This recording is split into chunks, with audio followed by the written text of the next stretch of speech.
Oh, Apalagi pas ini ya, di era pandemi ya, semua ya, harus pakai internet. ya betul. Anak saya juga sekarang sekolah di rumah harus pakai internet, nggak bisa ke sekolah. Ya, betul. Ya, masih di Amerika sama. Ada ada beberapa sudah masuk, tapi ada mungkin bagian setengah atau apa masih di rumah. Ini mungkin nanti kita diskusinya bahasanya campur-campur nggak apa-apa karena ada peserta dari Myanmar. Oke, oke, Ada apa teman-teman dari India juga mungkin pengen ikut katanya. Jadi oke. Ya, mereka pengen tahu community LTE itu apa. oke, oke. Ya, mungkin saya hanya campur-campur dan mungkin ulang dalam bahasa atau apa. Ah ya, nggak apa-apa ya. Atau mau bahasa Inggris saja, terserah. Bahasa Inggris saja, bahasa Inggris nggak apa-apa. Nanti saya coba bantu translate ke teman-teman di Indonesia. Oke, oke. Karena kebetulan program community networks inisiatif di wilayah kami itu sebetulnya bagian dari programnya APC, Connecting the Unconnected. Ya, Bersama dengan Association for Progressive Communication kami mulai mengembangkan community network infrastructure itu sejak tahun 2019. hmm, bagus. Terus program ini juga di bagian dari digital program yang diinisiasi oleh pemerintah Inggris. Terus dikembangkan secara simultan di Amerika Latin, di Asia, dan di Afrika Hmm. untuk mengiterasi model dan pendekatan alternatif untuk community networks infrastructure. Ya setiap negara punya cara dan pendekatan yang beda-beda. Ya, dan itu juga ya kami pakai LTE, tapi Iya, ada cara banyak, ada cara iya, banyak sekali. Yang iya, penting ada iya, koneksi iya, dan ya mungkin LTE tidak cocok untuk yang tempat ini, oke, mungkin WiFi cocok, iya, mungkin microwave iya, cocok, mungkin fiber cocok iya, dan iya. ada pilihan banyak.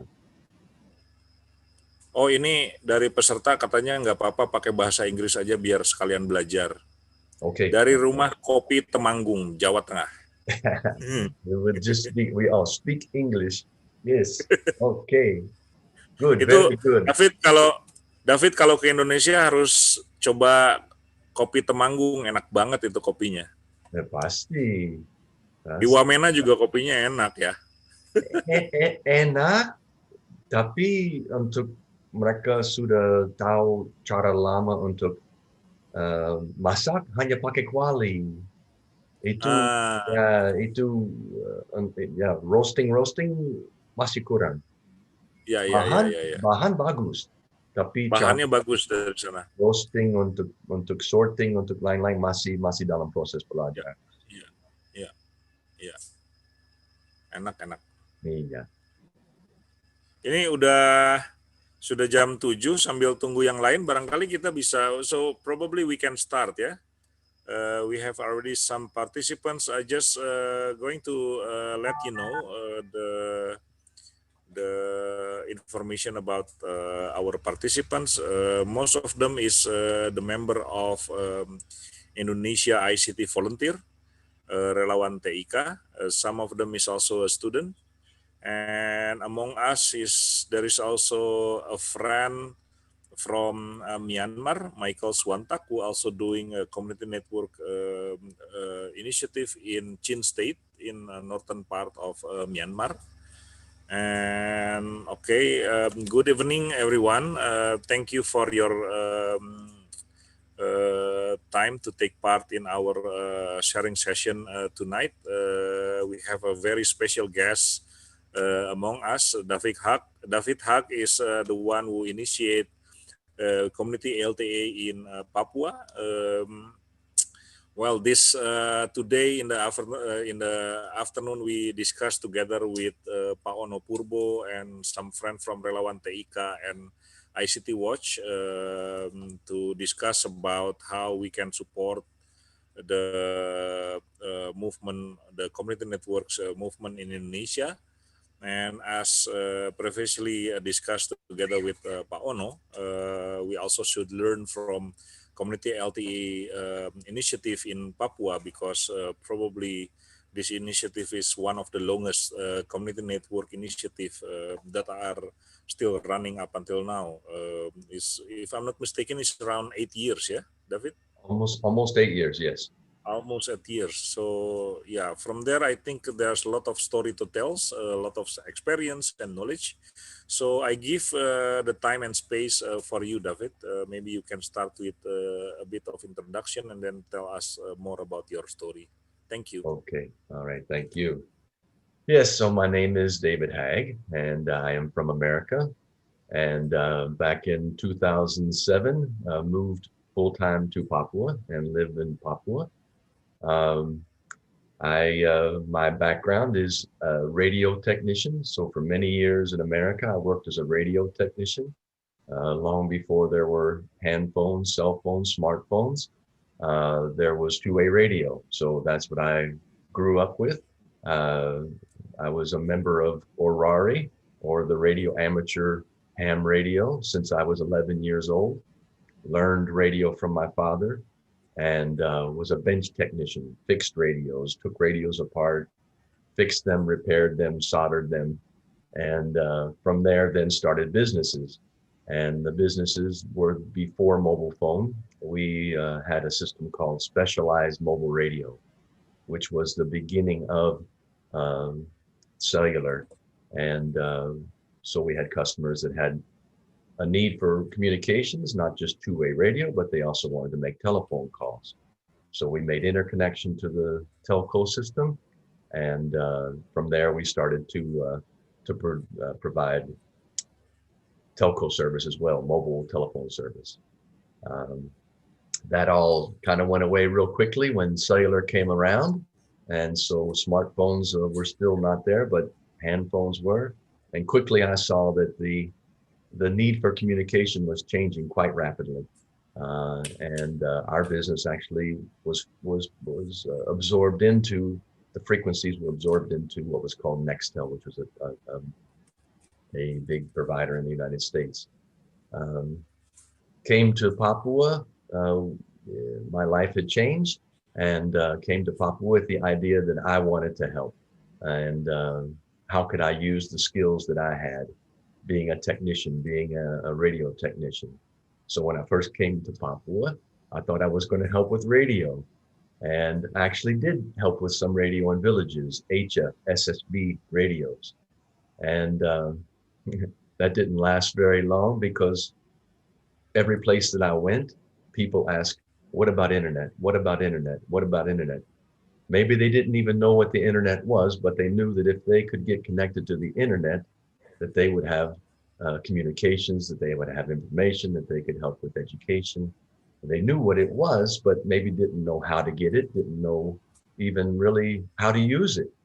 So yeah, real quickly, started into satellite providing, helping with providing satellite internet in villages, and different programs, government programs, United Nations, mostly through donors.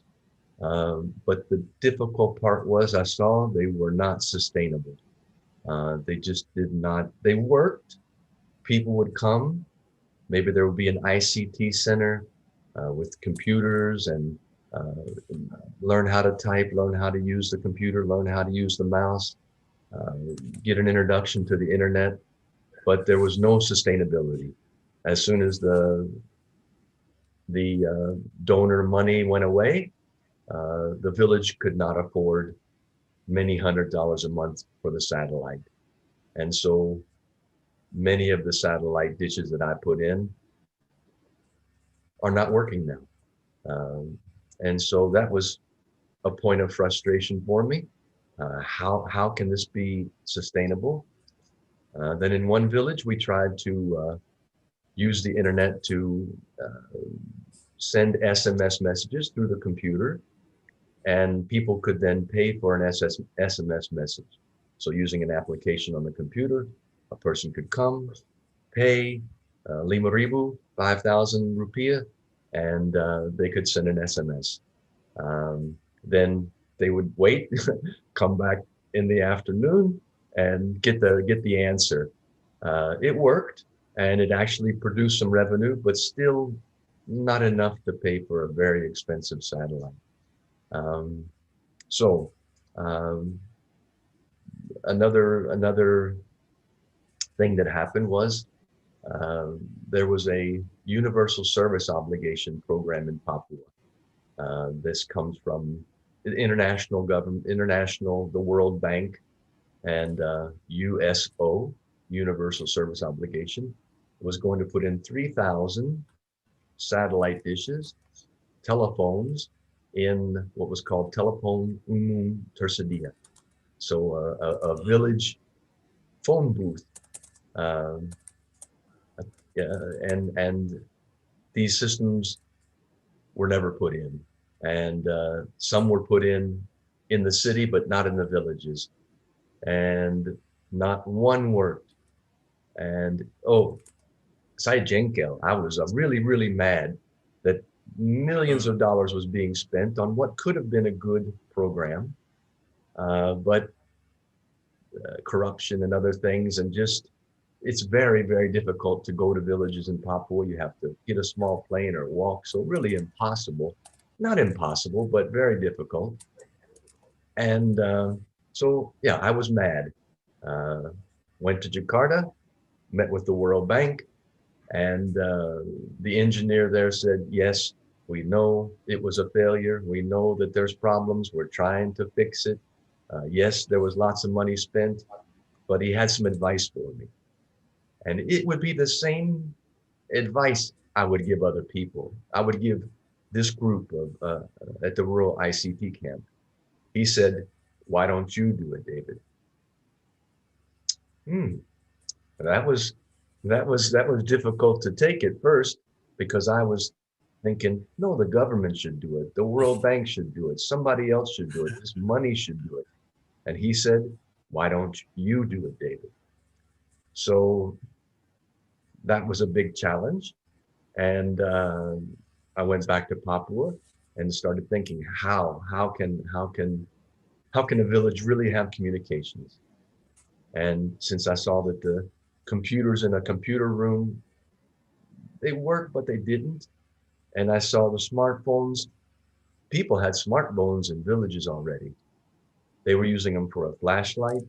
They were using them for a camera. They were using them to play games or to watch videos, but they had no connectivity. Already there's smartphones in the village. Already they're charging them with solar panels, but no jaringan, no signal. And so then started searching, and found OpenBTS, which a young man in Berkeley, California, at the University of Berkeley, was working on his PhD, named Curtis Heimro. And Curtis was introduced. We met. We talked on something similar to like we're talking right now, Skype at the time. And 2 weeks later, he was in Papua. He was in Indonesia. And he came and he saw the village, which is the place where we have the system installed, called Bolkandini. And we went to Bolkandini, but I said, first, wait a second. Before we go to Bolkandini, because it's a 4-hour drive with a Strada, a pickup truck, over muddy roads, before we go, I want to make sure that it works. So he set up the OpenBTS, what was called EDIS, and the software on his laptop. And in maybe just 5 minutes, we had jaringan. We could SMS, we could talk, we could ring a phone. And I said, wow, I do. Okay, sudah, let's go. And On the backpack. what? The device is on the backpack. Basically in a backpack, battery, laptop, EDIS BTS. Yeah. Yeah, yeah. So we went, and that was the start. Um, uh, like I say, the thing I would encourage people is, you can do it. Uh, I knew about two-way radio. I had no idea about satellite. I had no idea about jaringan. I'm not a computer programmer. I'm not a coder. I don't write code. But there are people that do. And the people that were the movement behind OpenBTS was people wanting to help other people, not to blame the government, not to get rich. They were people wanting to help other people get connected. And that's what I saw in Curtis. That's what I saw in OpenBTS. And that's what encouraged me. I could do my part, but there's a Saling Manolong. There's a Baku Bantu. There's we call it mutually beneficial, meaning that how can I help you, and what I'm going to be helped too. I'm going to learn. I'm going to maybe be able to use my skills. And that reciprocity was something that I think as I make this presentation, you'll see over and over again how the word community network, sometimes people think that's a, a communal. We're all going to decide together. We're all going to work together. We're all going to gather our money together. That really isn't how we did it. Um, that it was an idea. It was a need. People wanted communications. People wanted their smartphone to have signal. And then we had to figure out, okay, how can we do that? And how can we make it run? And how can it run for a long time? And yeah, the following the rules or breaking the rules, we did our share of that as well. The first BTS that we put in was illegal. We did not have any EGN and no license Yeah. from ComInfo.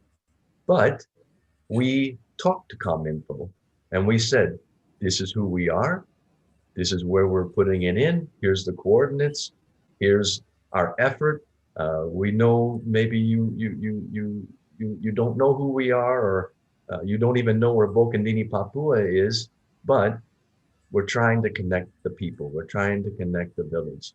And if we make a mistake, please forgive us ahead of time. So not secret or anything, but we were breaking the law. We did not have license. Um, and I think sometimes, uh, yeah, that's maybe some people would disagree, and many donors didn't agree. They said, no, we will not give you funds. We will not help you if you're illegal. And okay, well, then the people will have to fund it. The village will have to fund it. The money has to come from somewhere. Someone has to pay for the equipment. Someone has to pay for the time. Someone has to pay for the fuel in the truck. And we can only help so much. So that's why we decided, okay, this needs to be a business model. And I can share the screen here, and we can look at some. Uh, yeah, we we started Yayasan Noken Bali Mandiri in only the last few years. In the beginning, we didn't have a name. We didn't have a Yayasan. We were just running grassroots, just running uh, from what we had. And at that time, we were called Airwave Missions. We still called Airwave Missions. Um, I lived in Wamena. My wife and I lived in Wamena for a long time, and then we would travel to the village of Bokandini. So the first network was 2G only, and it began operation in January of 2013. Bokandini is a small town, small village. There are shops. There is a military post. There is a police post. There are schools. Um, at electricity, sometimes running, sometimes not. But even today, still not running. No electricity. No PLN. PLN tidak ada. Um, and the first network we put in was SMS only. Now, it was SMS only because of the limitation of the backhaul, the limitation of the satellite. The satellite we were using only had 1 megabit per second down, shared at a 10-to-1 ratio, meaning we only had a few 20, 30 kilobytes per second. 20, 30 kilobytes per second of bandwidth was enough to have the SMS, but voice, not possible. Now, because we were breaking the rules, because we were breaking the normal, we had to get our telephone numbers from Switzerland. So people could use their phone. The SIM card would go in the phone. They would get jotting on, get the signal from the OpenBTS, but their number was a Swiss number. We weren't able to get numbers from So in the beginning, it's illegal, yeah. illegal. Yes, sir. Uh, and In our term is Spanyol, separuh nyolong. yeah, we say renegade, we say pirate, we say a lot of Yeah, things. yeah, yeah. Uh, the part of that story goes like this: uh, we were illegal, but we tried. There was no Okay. application to fill out at the time. Pak Ono had introduced us to the people in Cominfo. We talked, but there's no application. There's no box, no place for us to fit in. So for us to have agent, for us to have a license, wasn't even possible. Are we illegal? Yes, but we tried. Same with the telephone numbers. Uh, we go to the provider of telephone numbers in Indonesia, but we can't buy them. You can't use them. You're illegal. So then we have to go somewhere else to Switzerland, get the numbers from Switzerland, and then put them on top of a signal that is in Indonesian. Um, the part just to kind of tell you how things went. By the time the OpenBTS system was working and people were using it, the military, tentara, polisi, the police, the villagers, the pejabat, the leaders in the village, they're very happy. Now they can communicate with their family in Makassar, in Jawa. They can if someone's uh, wants to talk to their child or somebody dies, they get the information immediately. And after a very short period of time, we were told, David, Curtis, don't worry about being illegal, because if anybody comes and they want to climb that tree and take that antenna down, we'll protect you. So the locals were supporting us, the local police, the local military. They said, this is important to us. You've opened the door. We have communications now. So real quickly, the illegal part kind of went away. Um, so then the system ran for a number of years. This is a picture of one of the locals, Carl, installing the BTS. The box you see is a weatherproof box that held the equipment. There was an antenna on top of a pole and a tall cassowary tree just outside the school where we had the power system, the battery, the solar, the hydroelectric system. And that was the first system tied to a tree. Uh, this is also an example of Saling Manolo. I can't climb trees. The local Papuans, they can climb trees so well. And so we have to ask the local help, please help us climb the tree, tie it on, while they are not the technicians to know what OpenBTS is. Uh, they were the ones that made it work because they were the ones that put it up in the tree. Um, the system ran, self-sustaining. There was no funding from. Now there was funding in the beginning from Berkeley, from Curtis. Uh, uh, Literally, probably $100,000 came from his donors to help with his PhD. Curtis lived in Bokandini for 6 months, so his living expenses, traveling expenses, he paid for all those through his funding and the equipment, the OpenBTS equipment. uh, and that ran. And but the funding that we were, the income that came from the SMSs was enough to pay for the satellite, and that's what made it survive. The monthly fees were being met. The monthly fees were covered, so it could continue.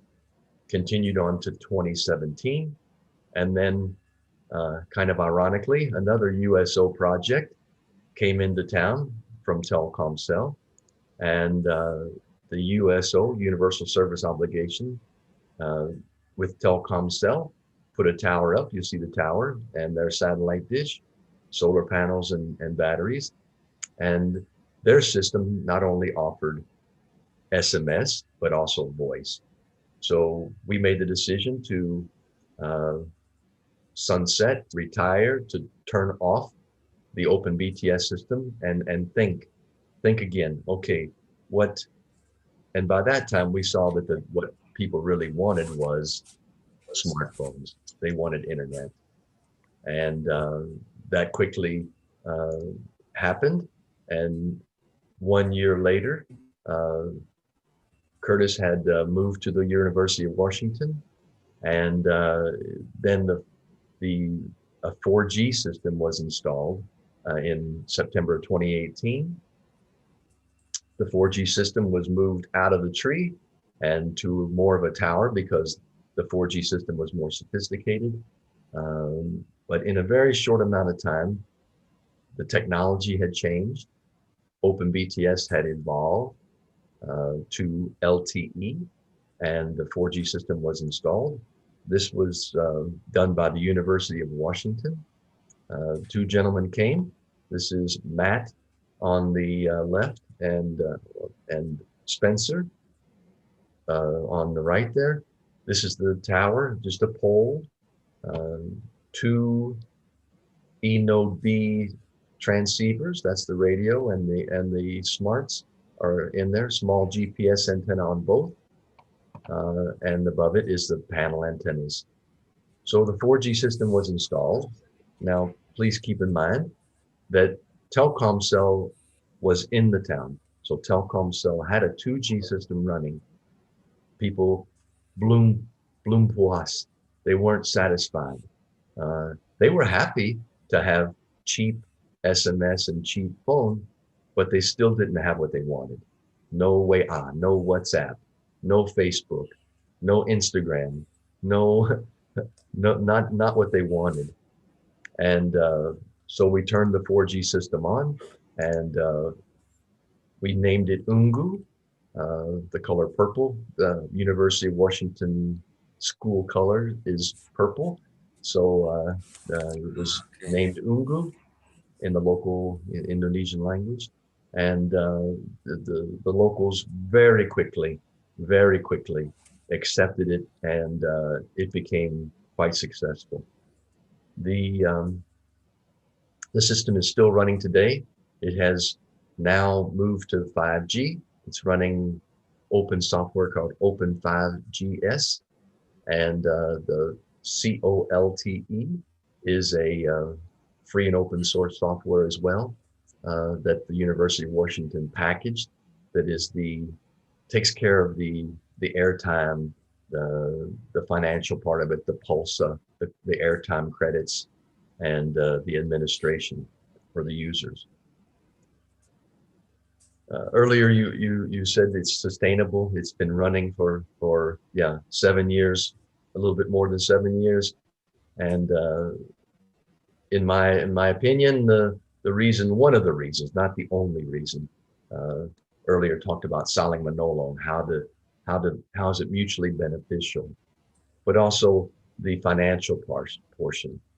So the system is sustainable because it is in a business framework, meaning that this is not internet gratis. There's no free internet because actually free doesn't have any value. We've seen many programs come and the system or the internet, the service is offered free to the villagers, but it is not sustainable. As soon as the donors are gone, as soon as the money's gone, it fails. If something is given for free, It isn't cared for. It isn't protected. It isn't maintained. So the business model has really helped that the local villagers buy the airtime credit. They get what they want. They pay a price for it, yes, but then that funds are used to keep the system running, to pay for the monthly satellite costs, the monthly internet connection, and the maintenance, and so forth. So, like to just also talk about what makes COLTE work, what makes the system work. A little bit of background you've heard, the sustainability, but what makes it work? And what makes it work is a strong foundation. The strong foundation being good quality backhaul, good quality satellite connection. Now, in other locations, that may be microwave. In other locations, that may be fiber optic. In other locations, that may be Wi-Fi. In Papua, in Bokondini, it is a C-band satellite dish. Has to be strong, has to be good quality, has to be reliable. Um, the satellite dish that we use is a 2.4 meter, not KU band, not IP Star or I forget the name of the other one that's real popular right now, but a full C band antenna. And the service that we use also is from Luar Negeri, outside of Indonesia. Um, the system that we use is out of Australia called Speedcast. We tried some locals, like I say, IP Star, other services that are in Indonesia. They weren't satisfactory, weren't quite strong enough. Um, so the backhaul that we use, the internet connection, the source of internet that we use, is out of Australia with the C band and full uh, full 24-hour online coverage. Rain doesn't affect it. Many times in Papua, big storms, heavy clouds, and a KU band satellite will cut off. Now, that isn't a problem until someone has a very important WhatsApp that they're on. And typically, in an emergency or in an important time, that's when it would be cloudy. So that's the other reason that we use C-band is no weather interference, no cloud interference, on all the time, on batteries, 24 hours a day, 7 days a week, good, strong internet. And I want to emphasize, if you're going to connect somebody in a village, if you're going to do something in a village, your foundation is the internet connection. So please pay close attention to your source. What are you going to provide to the people? What are you going to connect to the people? If that's weak, you may have some problems. If it's intermittent, on and off, you may have some problems. So it's very important to have a good, strong source of internet that you're going to build your system on. The system we have is not a very fast system, actually not fast at all. 2 megabits per second down, 1 megabit per second up at a 4-to-1 contention ratio, meaning that it is not, we just have that 2 megabits and 1 megabit. It's shared with 4 other satellite dishes elsewhere around the world. And the fee that we pay is $800 per month. So not cheap, but I'll show you here how that works out, because the $800 per month that we pay for a good quality signal, for a good quality connection to the internet in a very remote place is unlimited usage, meaning that we don't pay per gigabyte. We don't have to buy a packet, Billy quota, have to pay a prepaid fee. We just pay $800 per month and we can use all that we want. Now, there's a natural limit because it's only 2 megabits per second. So there's no way that we can download 100 gigabytes a day. No way. In a day, the average usage is 8 gigabytes. So when the LTE system is running, the school is running, people are using the internet, users are online, WhatsApp, Facebook, schoolwork, uh, all of the different activities on the internet, the most that that satellite can produce on the average is 8 gigabytes per day, meaning that in a month, we have 240 gigabytes of data that is being consumed. Divide that by the $800 per month that is paid for the internet, for the satellite, and that then the cost per gigabyte, 50,000 rupiah, 50,000 per gigabyte. Uh, Now that's important to understand because the competition, and I'm trying to think of the what UBQ. So there's UBQ, there's IP Star, there's several offerings in Indonesia, and actually in Bokendini there are 3 UBQ Wi-Fi warnets, 3 internet cafes that use UBQ. Okay, they have their satellite dish, they have their Wi-Fi, they're a shop owner, they provide it mainly for themselves, but then they sell it to their friends who come to the shop, mungkin minum kopi atau main-main, and but their cost on the UBQ per gigabyte is 150,000. So even though the satellite seems very expensive at $800 per month, which it is, that's a high cost for a village, but per gigabyte, it is much less than a UBQ or an IP star, and higher quality, and lebih kencang, very consistent, very strong. So please understand, you have to have a good internet connection. It may be expensive, but when you are able to deliver to the people and it's consumed, it's used, it actually ends up being less expensive. Um, Another important part of the bahan that we need, the ingredients to make LTE work, is a local reseller. Um, Without the local reseller, that's the interface to the people. How do people get their credits? How do people buy their Pulsa? It's through a local reseller.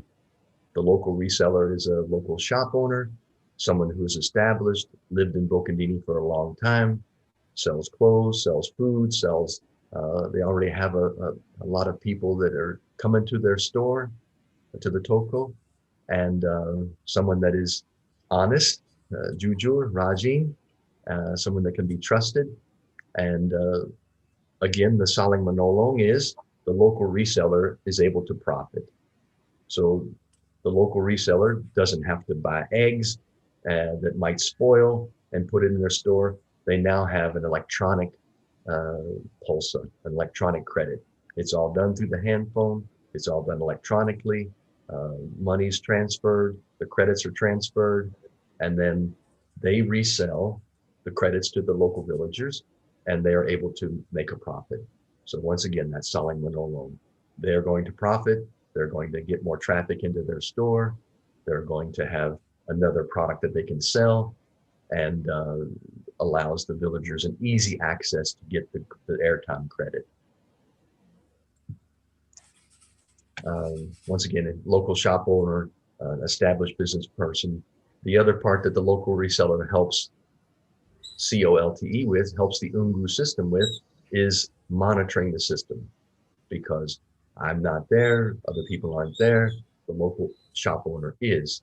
And if the system isn't working properly, there may be a problem, there may be a gangguan, jaringan, atau apa. They still can contact us through the Telkomsel system and give us an SMS and say, hey, there's a problem. So they monitor the quality, they monitor how people are reacting. Are people happy with the system? Is it working well? And they're motivated by the profit that they can gain. And once again, the Saling Manolo, Baku Bantu, they help us, we help them. They help the system, they're helping the locals are helping them as well. Mutually beneficial. Um, another item that's very important is the technical team, and technical team meaning the people that are keeping the system running and installing it and maintaining it. There's one local technician. His name is Ebel. He's Papuan and was trained by me for several years when he was young, and now he's married, has a family, and lives in Bokandini. His wife's a teacher at the school, and he is the technician that is on the ground, able to fix things, put a wrench in, put a screwdriver, check batteries, check when there's a problem, make a new connection. Maybe there's a problem with the antenna or something. But typically the equipment's very stable, internet's very stable, small problems that he can take care of. The other part of the technical team would be like myself, remote, uh, able to log in, SSH into the server, uh, team viewer into the server, look at the statistics, see what's going on, see how the system's running. Technology gives us the ability, just like right now, we can talk through Zoom. I'm in America, people are all over the world. The same thing, a remote technician that's able to support the system, very important. And then probably more important, the geniuses like Curtis, Spencer, and Matt that work so hard to do the coding, to figure out the software that makes the whole thing run. Uh, to me, it's amazing because I'm not a coder. I do understand it, but I don't do it. I never learned how to code, and they're constantly making improvements. We went from OpenBTS to 4G, 4G to 5G. What the future holds, who knows? But they're constantly working on the code to improve it and make it better for these connections. And again, this is all open source, so this is something that's available to you all uh, without a cost. Um, Another important part of making the LTE work is an anchor tenant. Anchor, that's, with a boat, you throw the anchor over to keep you in one place. And an anchor tenant is the stable um, organization that is able to have the resources to provide, again, the saling manolo, the mutual benefit, to provide the safety, to provide the location, to provide the power, because they have a vested interest, meaning that this is a school in Bokandini. They need internet, they need technical help, and they also have power. They have the location, they have the school, and we're able to work together and help each other. This is a picture of the Opangin uh, school staff. Opangin in the local language is good fruit, and they produce lots of good fruit. You see the kids in the front, that's the staff and children, and I think there's several hundred students in 3 campuses.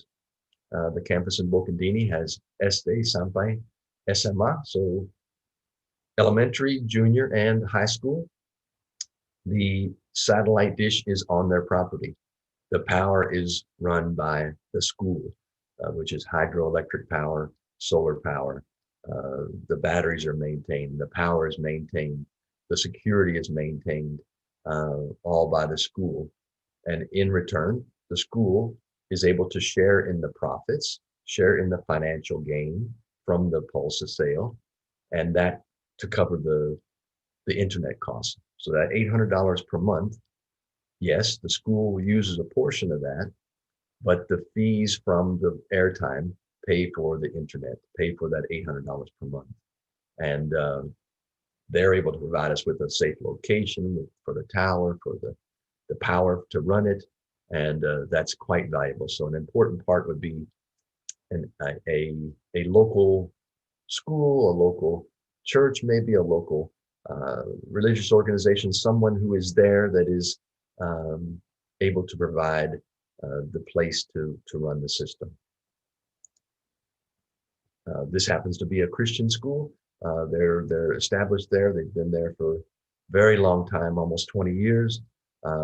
Provide the secure location, provide the power, And once again, the Saling Menolong, the mutual benefit, Baku Bantu, they're able to get good communications, quality internet connection for the school, and some of the profits from the sale of the airtime help go to offset the cost of the internet. Another important ingredient is the best affordable hardware you can get, and free and open source software. If it wasn't for the free and open source software, COLTE, OpenBTS in Bokondini wouldn't exist. There's no way that a village could get a commercial LTE product and bring it to a village. The OpenBTS, the Open 5GS is made for a standalone system. You don't have to be connected to a big telecom. You don't have to be connected back to a central office or a central location. It is a PC, a simple PC running in the village, then connected to the hardware. The hardware is available. And bersyukur, the hardware is available in Indonesia, meaning that this is not illegal equipment. Mikrotik, Ubiquiti, buy cells. So much of this is already imported and available that you can go to Jakarta, you can go to Surabaya, you can go to Jawa, you can go to many places and buy this equipment off the shelf. So I believe it's important to get good quality hardware. Try to stay away from bekas, sudakuno, used and outdated equipment. The latest equipment, this is what happens. Technology moves so fast, and a PC that I bought 5 years ago may have cost me $500. Today, 5 years later, that PC costs $100, and it's so much stronger, so much faster, so much better that why would I want to go back and use an old equipment? So please try to do your research, see what's out there that's available that is good, affordable, and as close to the best that you can get. The open source software, again, that is very important. I see the community that supports the open source software and working to help each other, learn from each other. And this is all available on GitHub, and I'll show you that later on. This is a picture of the Ungu LTE site, so you kind of get an idea of what it looks like. It's installed on the building at the school, which is the gymnasium, the place where they gather and play volley, basketball, and things like that underneath. And it's a simple pole with the 2 sectors. So these 2 sectors serve the whole village of Bokondini. The equipment is BICELS, BAICELLS. That is out of Taiwan, I believe, and available in Indonesia, imported Indonesia. The antennas come directly from China, just an average. These are on 850 megahertz panel antennas. You can see in the center picture the solar panels. There are 12 200-watt solar panels, and then 7, I think, 8 100-watt panels. And this is more than enough to provide power for the LTE system. This also helps with the school power as well. There's also a hydroelectric power. So the hydro runs 24 hours a day. The solar works during the day, light, the sunshine to charge the batteries. And the power is on 24 hours a day, all night. On the far side, you can see a close-up picture of the antennas and the E-Node B, the BICEL E-Node B equipment. And then the small Ubiquiti air grid, that's a link that goes up to the school for internet. Again, best technology, it's available in Indonesia. This is not something that you have to go search for or smuggle into the country or sneak into the country. Mikrotik, Ubiquiti, BICELS, and the Open 5GS CO LTE package, which is available on GitHub. This is the link for the CO LTE packages. which the University of Washington still maintains. They're constantly working on and they are installing this in other locations around the world. The Open 5GS, that's a worldwide project and has been really stable. We were on a different package of free and open source software for the LTE, and it proved to be a little unstable. Once we moved to the Open 5GS, very stable. And most every handset that we run across, even Oppo and different brands that are maybe a little funny on the handset sometimes on making connections to the LTE, they've worked very well with the Open 5GS.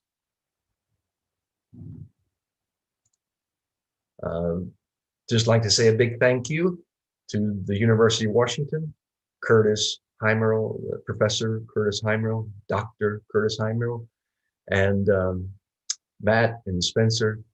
They've supported us for many years. There was also a person in the beginning named Shadi Hassan, who's now working for Facebook, and Kashif Ali, who's working with the Telcom Infra project. So there were three men originally with the OpenBTS, Curtis, Shadi, and Kashif, and all different backgrounds, but all going to Berkeley.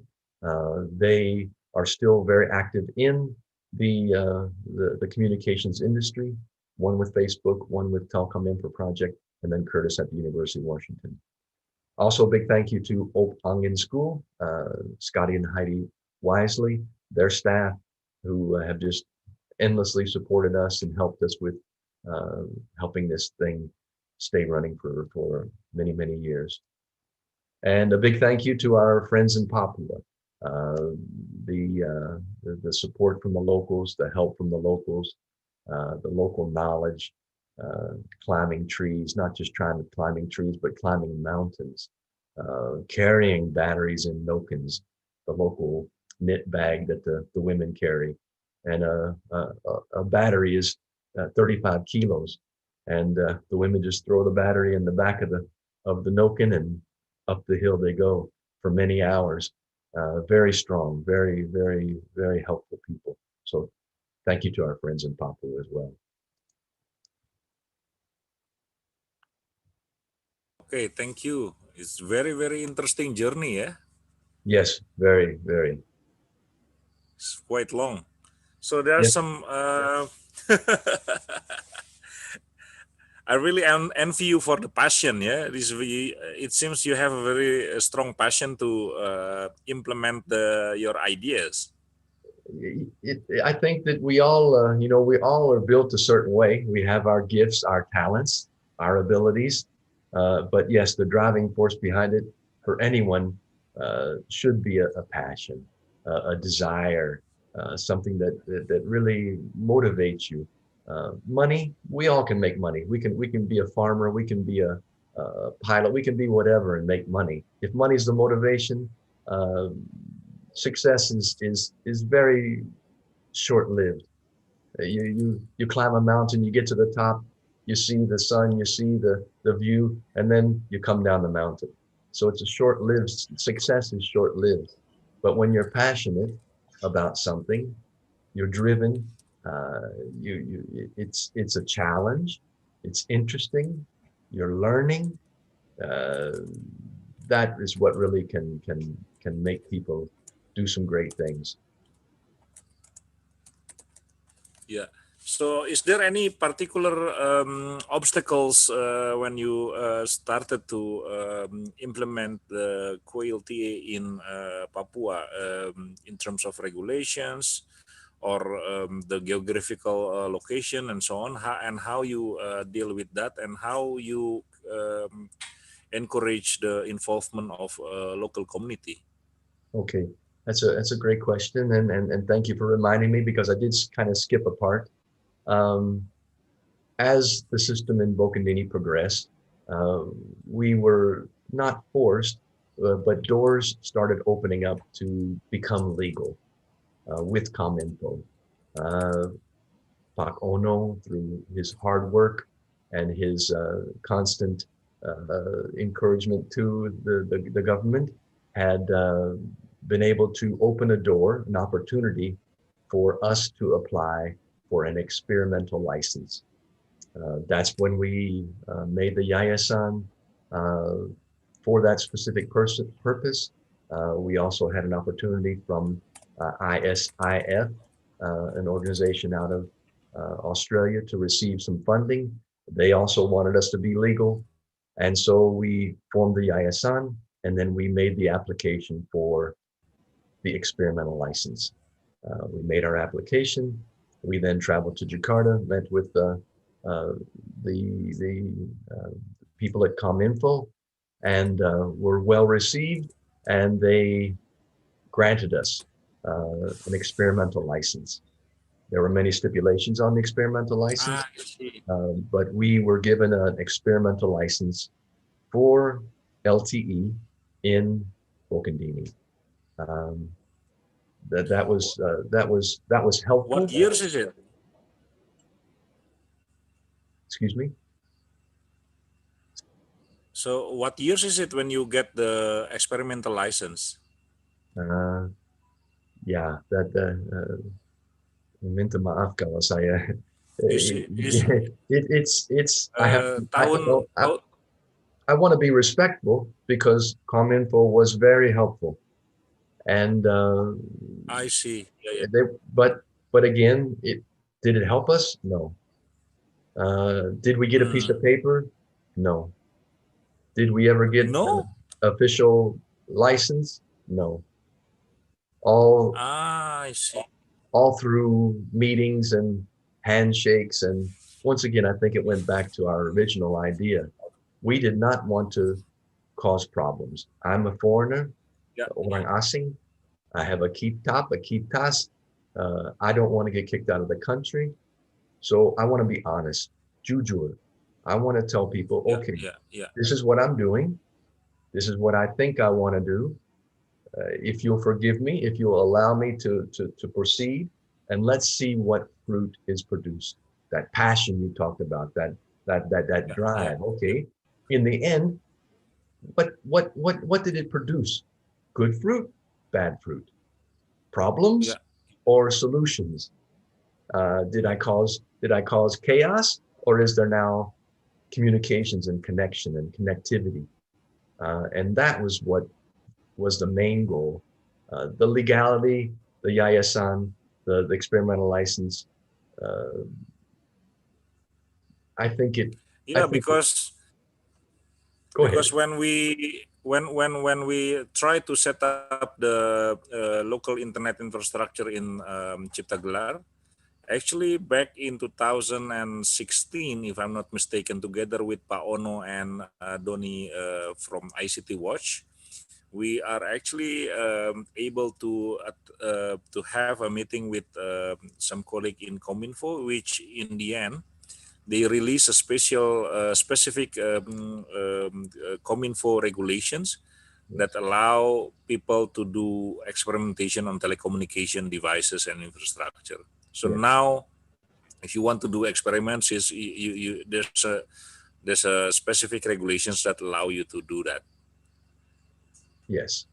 Yeah, Yes. Paono is is a hardworking man, Yes, he but is. is yeah, but also very strong passion. So very helpful. I think the main thing is to be respectful, and and also, but also not be afraid. Don't be too timid.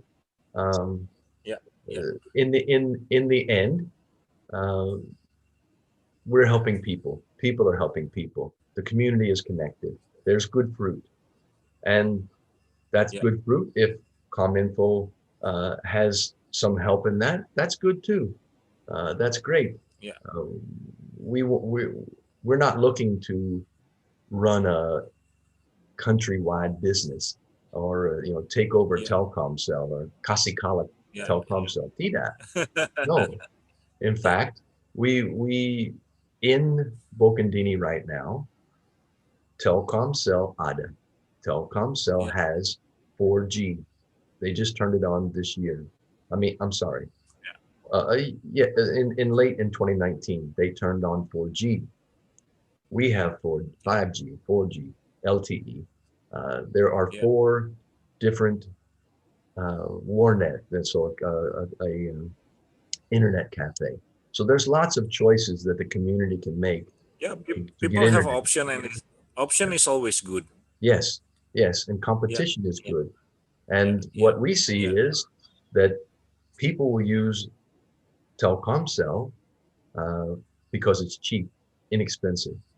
Uh, Ungu is most expensive, but good, and you can use it during the day. You don't have to wait till midnight. You don't have to wait till 2 a.m. to make a way-a call. Uh, if you want to make a way-a call, you make it. But it's the most expensive. The internet cafe, mau duduk, minum coffee, yeah, okay. Use the internet a little bit, that's good too. So yeah, I think that being respectful, but yet also being strong enough to take those steps forward and believe, okay, we can do this. So, David, there's a question from Muhammad Nuzul Arifin. He also expressing his opinion that everything seems to be easy because there's a passion, technology, and a proper funding. But he asking you whether there are some bureaucratic obstacles during the implementation of co-LTA in Bakondini. Okay, can you repeat the question again? Bureaucratic? Bureaucratic obstacle during the development of Ungu project in Bakondini. Locally, yes, some. I think anytime there's change, anytime there is something new that comes along, there's people have questions in their Oh, mind. di Uh, mananya kunci nanya? what mau pakai bahasa? No, no, no. Okay. Yeah, people have questions in their mind. What what's this person doing? What's this foreigner doing? So there were some obstacles.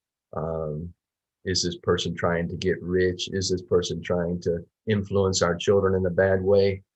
So there's going to be opposition to anything that's new.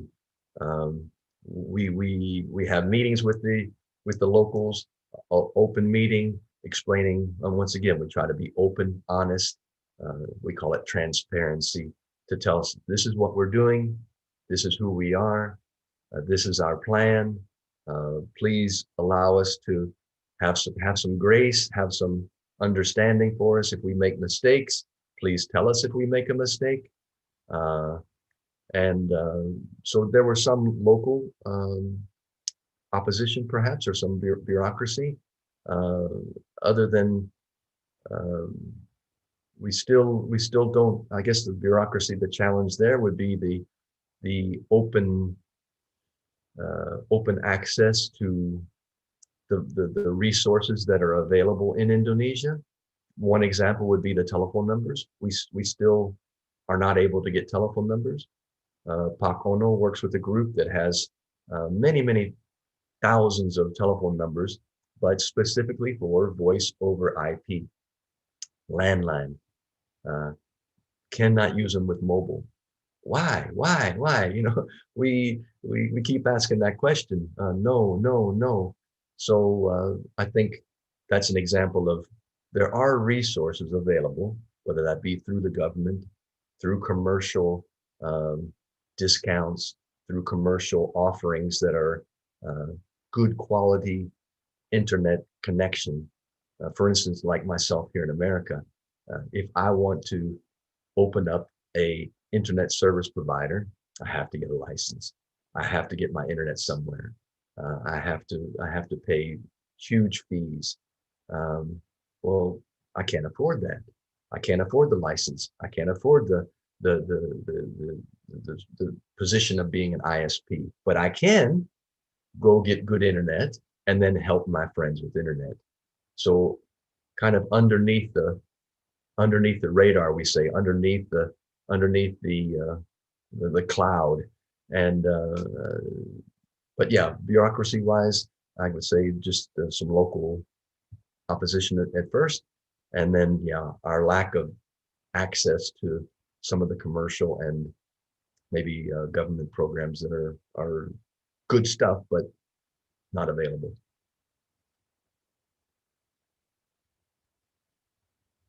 Is there any other locations that using the current co-LTE system apart from in Bokandini?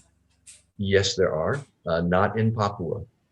So Ah, the University of Washington has installations in Mexico. They have okay. installations in the Philippines.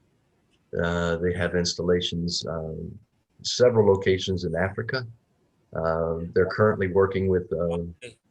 a conservancy program in Africa, where it's a big national park, a big game preserve, to provide communications in a way that the locals can be involved, that they can be communicating, that they can help guard the national park, that they can help each other be better farmers, help each other be more ecologically um,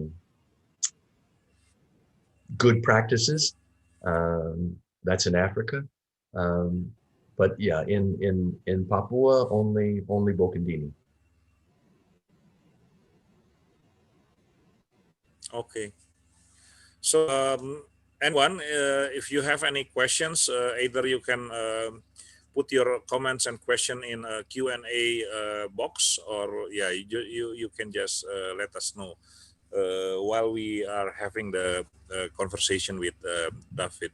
So, one thing that I also want to know, like, is there any particular approach when you started to initiate the quality, like a survey or any trainings and so on for the community in the area? I guess there was a lot in the beginning with OpenBTS, a lot of I surveys. see. Curtis lived there for 6 months. He actually learned a little bit of Bahasa himself. He was involved in the community, Okay. walking in the community. There was an Yeah, anthropologist involved that was I doing a see. study as Yeah, well to find out what are the effects. You know, there can be good and there can be bad. Um, I see. there can be people that are using the internet for bad. There's can be using for good. So what Yeah, what were the social issues? Were kids staying up too late at night? Were people getting onto bad content and then being influenced by the bad content? Um, so there was a lot of experience from that. Um, then also, I think with more and more, there were other choices. We weren't the only one in town, so it was kind of a relief that we weren't the only source of internet. There is UBQ, there is the Warnet, there is the telecom cell. So the responsibility then is spread out among other connections, not just a finger pointing at Ungu. But yeah. yes, the training would be trying to train locals. There were 5 different uh, technicians that I trained for many years. One who is Ebel Yeah. Eatlai. He's a local. He's actually from the Wamana area, so he's not a local Bokandini. He speaks a different language than the Okay. Bokandini people. So he's Dani, Yeah. and in the area where Bokandini is Lani. And Okay. but his wife teaches at the school. They have one young little girl, and he's now the main technician for both Angit and then also for Ungu and for the internet, the satellite, all of it. And So, he's just a high school graduate, so he never went okay. to technical school, or the technical school was with me. Yeah, yeah, yeah. The same thing happened with our initiative here in Ciptagelar Indigenous Community. Like we have our own local technicians that yeah doesn't go to high school, but he's really good. Yes, yes. And I think that Yeah, you can see in people real quickly whether they have the ability for being a good technician, how they yeah, hold a yeah, screwdriver, how they perceive yeah, problem solving, how can they put yeah. the pieces together, and it really isn't that difficult. You make an RJ45 connector, and you have to take eight wires, 4 pairs, put them in order, make it Yeah, neat, yeah, yeah. cut it, crimp it. Well, if a person can do that, that means they have some skill, they have some ability, and that's not something that you have to go to college for, but you have to be able to Yeah, make the connection. You have to be able to make that good yeah, connector, and that's where Evo really is really good. Is that he has those technical, those mechanical plus thinking. He can solve the problem, and so if a technician can solve a problem, where's the bad connection? Where is the missing? Where's the missing connection? Why isn't it working? Uh, they can be a very, very good technician. yeah, yeah, yeah, yeah. But anyway, the first thing, like, why Bakondini out of many different places in Papua or in Indonesia? I think that that's pretty easy to answer because it goes back to what I've said, what makes it work. Um, the location, yeah, it could be any village. In fact, I had traveled to many, many, many villages, some by plane, some by truck, some you have to walk to. Bokandini, when we first started, you could go there by truck, uh, Estrada four-wheel drive, 4 or 5 hours, you get stuck in the river, the mud is deep, very difficult, but you could get there by land. So that was one idea. We didn't have to fly by plane. To go by plane is very expensive and very hard to get a schedule, very hard to get a flight. So it was important to me to have land access. If we Mm. can drive, if we can walk, no matter what, we Yeah, can get there. yeah, yeah, If you fly by plane, very difficult. So land transportation was number one, not yeah, number one of the things. And then going back to what makes it work, the anchor tenant. So Scott, I already had a okay, relationship with Scotty and Heidi Wisely at the school, Opangin. They were just in the S Day. They had just started the school. Actually, they started it partially for their own children. They're missionaries, and they started in TK, and then they went to first grade. And I was helping them with communications already, and I knew that they were people that could be trusted, that were faithful, that were going to be there for a long time, that had a location, um, that could support us. And so, yeah, picking Bokandini was a, yeah, land transportation, having that anchor tenant, that strong organization that's already there, and Bokandini already had commerce, already had tokos, already had the military, the police, ah, the schools. There was already yeah, commerce. There was already um, business going on, money being changed immediately, like with the first BTS.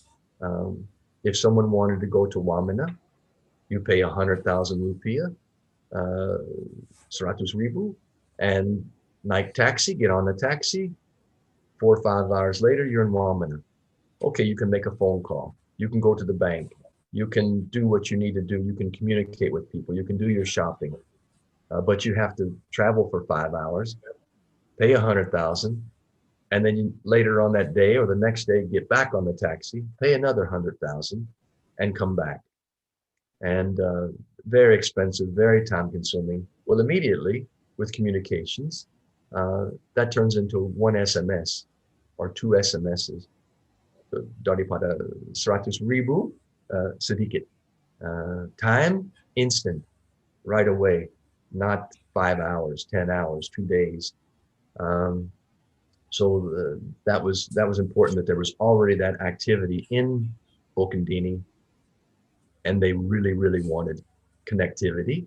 And I knew that once the connectivity came there, once the OpenBTS or LTE was available, that it would be very useful and be used right away. yeah, yeah. And how many average user in Bokondini now, up to present? Wow. There are hundreds of SIM cards, Yeah. active users each day, connected user equipment uh, can Yeah. vary between 70 to 100 per day. Oh. That is quite is quite a lot, eh? Yeah, I think the population in that area, because Bokondini is, it has an airport. There's no air service there. It has a big airport. There's taxis that come in and out. Um, there are schools. There's police. There's military uh, posts. Um, but that area probably people say Seribu, well, 1,000 penduduk residents. So out of 1,000, yeah, Yeah, 10% that are on each day. That's a good number. yeah, yeah, yeah, yeah, yeah, yeah. And if someone asks you any recommendations to initiate local community networks projects, and what would you give them for advice? Yeah, the way I started out, I guess, would be to do it. Believe in yourself. Uh, put a good plan together, of course. Have a good purpose. Have that passion, but take the steps forward. Um, it is not impossible. Um, there's a reason why these areas are not connected. They're difficult to get to. They're they're hard to get to. A telecom cell or somebody, they want to go to the easy place. They want to go to Wamena that has 100,000 people, not 1,000 people. They want to go to Wamena where there's 100,000 people and an airport and planes and roads and electricity and put a tower up. Okay, you put the tower up, you start serving people, and you're immediately successful. Now, you go to Bokondini, and or you go to a village in your area, and you have to walk, and you have to drive, and you have to sweat and suffer. Uh, it's difficult. So you already know it's not going to be Yeah. easy. If it was easy, somebody else would have already done it. So you're going to do something hard, but there's great But benefit. when it's working, it's like magic, yeah. Absolutely, absolutely. It's that fruit that it isn't success. Oh, you can be proud. That's okay. Be proud. Be happy. Be fulfilled. But the when like in Bokondini, when an old lady comes up to me and I can't speak the local language, so one of my friends has to translate, and she says, "Thank you." I say, "What are you thanking me for?" "Thank you because now people can't steal my pineapples." I say, "What do you Ah, mean they can't steal your pineapples?" She said, "Before, I would trust maybe a family member, or I would trust somebody, another person going to go on the taxi that would take my noken full of pineapples and then promise they're going to bring me back Seratus Ribu. But then they go to they go to Wamena and they say, oh, excuse alasan, hilang, tidak jual, didn't, tidak laku, or whatever. And they come back and maybe only give me 20,000. She said, now I can SMS, I can call ahead of time to somebody say, do you want to buy my pineapples? Yes. Okay, transfer 100,000 rupiah. Transfer 100,000 rupiah. Okay, today this Noken is going to be in Wamena. You go pick it up from the taxi, okay? Okay, Suda. And mm, so that's just one example, right? And that's may sound like a crazy story, but to that lady, that old lady, it's very important. And yeah, yeah, if she's yeah. happy, It's okay, true. I'm happy too. Yeah, yeah. It's quite true. So, David, thank you. It is really interesting and inspiring discussion tonight. I hope everyone can learn something from your experience, and hopefully you can continue what you all the good work that you are already did. And yeah, I think because we're going to have another session after this. Yes. Again, thank you for your time, and hopefully, if you come to Indonesia, don't forget to look for um, Kopi Temanggung. Okay. Okay. The coffee is also good. And Michael Swantak from Myanmar is also a coffee grower. They grow coffee in northern part of Myanmar, and this is quite an interesting place as well. So Okay. again, thank you, and thank you for all the participants, and hopefully we can continue our discussion later. So good night, good evening. I think is all for now. Okay. Thank you, David. Thank you, Yeah. Gustav. Thank you, teman-teman. Bye. Hopefully you Okay. can visit our village someday in the future. Ya. Istri saya orang Jawa, pasti datang. Yeah, keep in touch ya. Okay, sounds good, Gustav. Yeah, Thank yeah. you. Say hi to your family. Okay, I will. Thank you. Okay. Okay. Sehat-sehat selalu ya. Bye-bye. Ya.